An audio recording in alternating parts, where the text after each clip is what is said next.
Welcome to this explainer. Today, we're looking at something truly profound, the Sabbath as a covenant sign.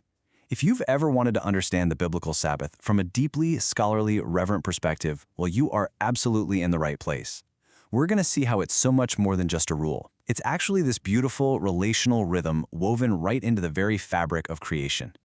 So I want to start by asking you to really think about this for a second. What if the Sabbath is more than just a day of rest? You know, in our modern world, we often think of the Sabbath as just a ritualistic pause, right? A day to sleep in, or maybe just some rigid rule from ancient times. But what if we've minimized something totally majestic? What if, instead of just a standard day off, the Sabbath is actually a profound theological sanctuary in time? The texts we're exploring today present a crystal-clear thesis. The seventh-day Sabbath is exactly that. It's a theological sanctuary in time. It's a perpetual, ongoing sign of covenant loyalty, and is grounded entirely in the character of Yahweh. Think of it as a visible, weekly declaration that God's people belong to Him. When we observe this sacred rhythm, we're doing way more than just catching our breath. We are actively acknowledging God as the sovereign Lord of time itself. Okay, let's dive into this and look at how the Bible actually anchors this day. The biblical foundation of the Sabbath rests on the absolute authority of Yahweh, acting as this incredible dual witness. First, back in Exodus 20, the Sabbath points backward to the dawn of the world. It serves as an objective, universal memorial of God's creative sovereignty. He's the creator. But then in Deuteronomy 5, a redemptive rationale is added. It says, "Remember that you were a slave, and the Lord brought you out." Here, the Sabbath becomes a celebration of deliverance. He is the Redeemer who literally liberates humanity from oppressive toil. And that brings us to a really beautiful third pillar, Yahweh as Sanctifier. As we read in Ezekiel 20, verse 12, God explicitly identifies the Sabbath as a relational, covenantal marker. Listen closely to this text. "Moreover, I also gave them my Sabbaths to be a sign between them and me, that they might know that I am the Lord who sanctifies them." Keeping this sacred weekly rhythm is an outward expression, a visible pledge that a person belongs wholly to Yahweh. It's literally how we know that He is the Lord who sanctifies us. No. The absolutely crucial point here is understanding what sanctification actually means in this context.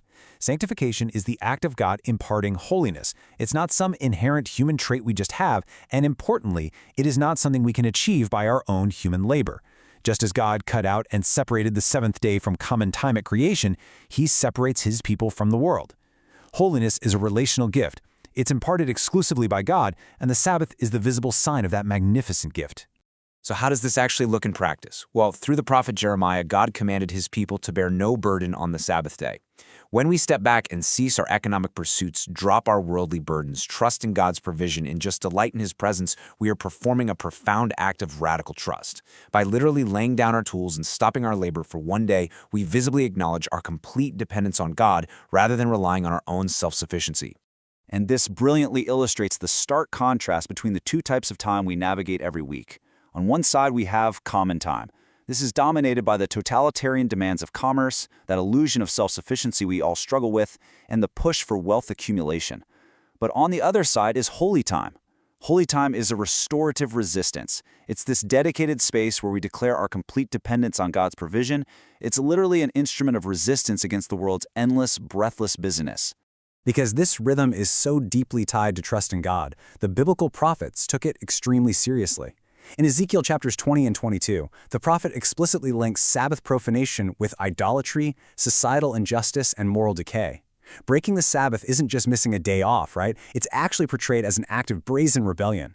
The prophets show us that treating God's holy time as if it were just common, everyday time, well, that leads directly to spiritual and social collapse. Now, encountering this deep history naturally brings up a very common, very sincere objection. Was the Sabbath only an exclusive sign for ancient, ethnic Israel? Was this sanctuary in time meant solely for one specific group of people in antiquity? Or does it extend further? This is such a vital question for anyone studying the Bible today. The prophet Isaiah gracefully and powerfully dismantles that idea of ethnic exclusivity. In Isaiah 56, Yahweh extends His covenant blessings explicitly to the foreigner, the Gentile, who binds himself to the Lord to serve Him.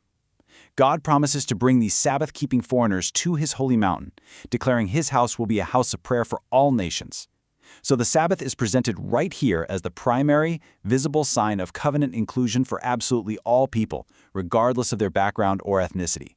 And this universal vision beautifully bridges the centuries, as Jesus Christ himself later affirmed in Mark chapter 2, verse 27, "The Sabbath was made for man, and not man for the Sabbath." Now, the original Greek word used for man here refers to all of mankind. Jesus is affirming exactly what Isaiah taught. The Sabbath is a loving, universal gift designed for humanity's benefit. It is definitely not an exclusive or arbitrary restriction. Let's move forward and see how this builds into a second major objection we often hear. People frequently harbor a really sincere fear. Is Sabbath observance just a heavy burden? Is it a form of legalism? If we completely stop working, aren't we just trying to follow some old, rigid rule that stifles our freedom? But look at how the biblical perspective completely reframes this conversation. Legalism is the attempt to earn our salvation through our own human works. But true Sabbath keeping is the exact opposite of legalism. Think about it.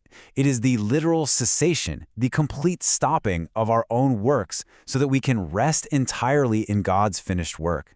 By resting, you are actively declaring that you cannot save or sustain yourself.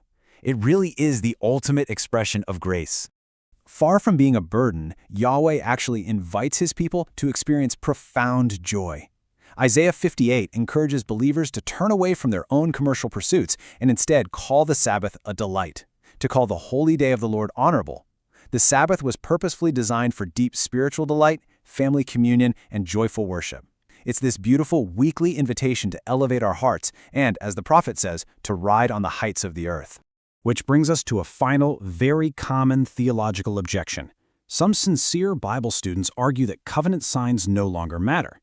They might claim that the Sabbath was just an obsolete shadow strictly tied to the Old Covenant. So they naturally wonder about the Sabbath's relevance for New Covenant believers today. Well, when we map the Sabbath across the entire biblical timeline, a truly breathtaking picture emerges. At creation, it starts as a universal memorial. Then at Sinai, it becomes a specific covenant sign. Later, Jesus affirms it was made for all mankind. Under the New Covenant, a Sabbath rest remains. And finally, looking ahead into eternity, we see it as an eternal rhythm of worship. So the Sabbath spans from the very beginning of the cosmos all the way into eternity. It's not a fading shadow at all. It's an eternal rhythm.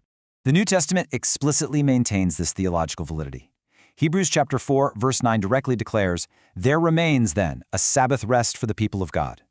Under the New Covenant, the law is not abolished. Instead, as Jeremiah 31 tells us, it is written right upon our hearts. This inner transformation empowers believers to keep the Sabbath not out of rote legalism or fear, but out of a deep, totally transformed love for their Creator and Redeemer. So to draw all of these magnificent threads together, the seventh-day Sabbath remains deeply important today. It is a divinely appointed sign of loyalty, holiness, trust, and delight in Yahweh. It is a beautiful weekly sanctuary in time that calls us away from those exhausting idols of commerce and self-reliance and instead invites us, with gentle grace, into the restorative presence of the one who made us and redeemed us. I want to leave you with a final thought, a question to really mull over. Will you step away from the idols of commerce and self-reliance? Will you embrace the sacred rest that has been intricately woven into the very fabric of the cosmos by your Creator? I truly hope this explainer has sparked a desire in your heart to study the Scriptures further and to joyfully honor Yahweh's Sabbath. Thank you so much for learning with me today, and may you find true rest in Him.